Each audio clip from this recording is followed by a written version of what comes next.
So I'm going to do a quick review on the Adrätt oven, which I've noted as Electrolux here, and the reason I know that is I had a F045 code, which I had to pull the whole oven out and take it apart, and on the circuit board it said Electrolux, so I'm assuming it's an Electrolux, even though we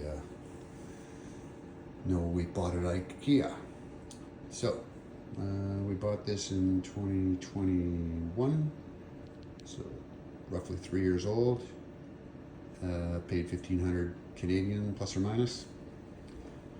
The oven is on a 20 amp breaker, 240 volt, which gives us about 3,840 watts of juice.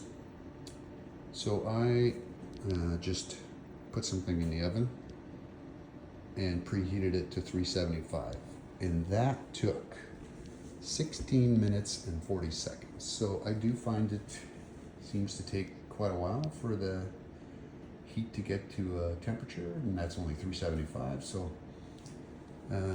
it's also a little bit noisy. There's a cooling fan on the top and the back, and the air blows out through here, and actually blows up through here. So it's a little bit noisy. You know, we bake in this thing 3, maybe 4 times a week kind of thing. So in the 3 years, I've had 2 times, where the F045 code error came up, where it makes the stove or oven rendered useless until you correct that issue. Well, I shouldn't say that. If we turned it off for a while and turned it back on, sometimes it would come back on. So anyways, I had to take the whole stove out, clean the cooling fan, tachometer apparently is what the problem was. The first time I did it, I just cleaned the little magnet wheel. I've got a video on that. You can check it out on how to fix that.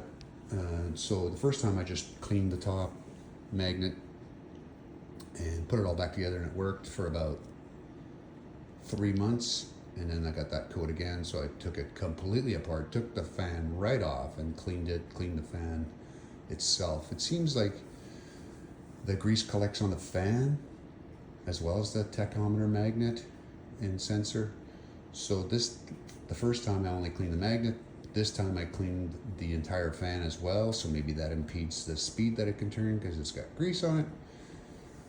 Nonetheless, I fixed that a few weeks ago, and it seems to be working okay so far. It's got a really decent light. You can see really pretty good inside there. So that's kind of helpful. You know, it's got the convection roast, convection convert, bread proof, bake, broil, quick preheat. Timer, there's a delay start. There's also a meat probe, which we've tried, and that's pretty cool. Inside the oven, I'm not going to open it because it's hot in there. You plug that in, and then you've got your probe that you put into your meat that you're cooking. That seemed to work really well. It's you know, indicates what the temperature of the inside of the food is, so you know when it's ready, kind of thing. So that was kind of cool. There's a lockout feature so that, you know, kids or whatever can't turn it on when you're not around or when you're not watching.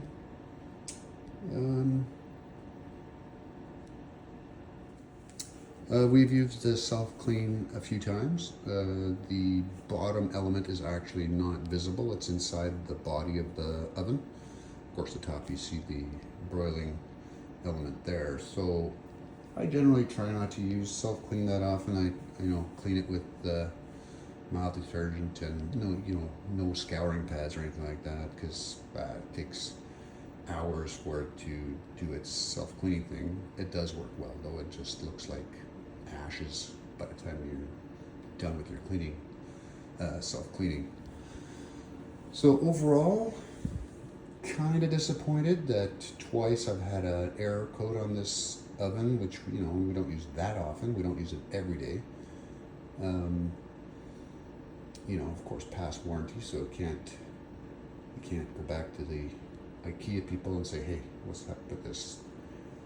Well, maybe I can, but I haven't, because it was already, you know, 2.5 years old by that point. So if you have to call in a repairman to fix this, it could be quite expensive. So overall rating, maybe a 4.